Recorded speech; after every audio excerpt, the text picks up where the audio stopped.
Listen up. We're on law number 3. Listen to listen.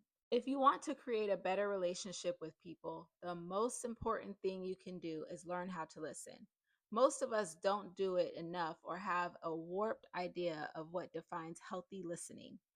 Healthy listening is not dependent on your ability to respond with a comment related to the conversation or to bring up a similar situation you've experienced in hope of relating to the person. There is a time and a place for creating such connections, but hold off on it for now. The true goal should be listening for the sake of listening, not to test your ability to create responses that fit the conversation, which could snowball into a person who listens for the sake of responding. Who hasn't been guilty of this?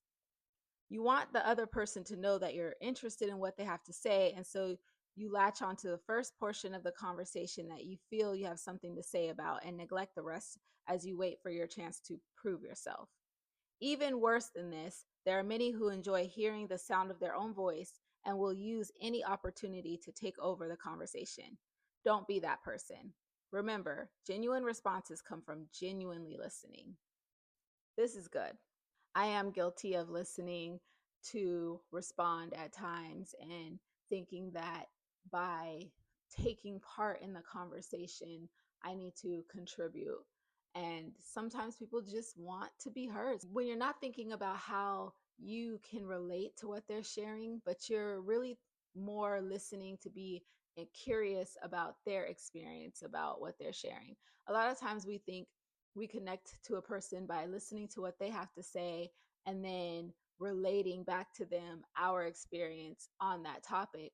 When sometimes really listening means you don't always have to share your experience on that topic. Sometimes you just get a little bit more curious about the other person's experience. Ask them questions about what they are sharing instead of talking about how you've experienced something similar. That's something that I've been practicing doing lately is listening and asking questions about someone else's experience. And I've learned so much that way about other people.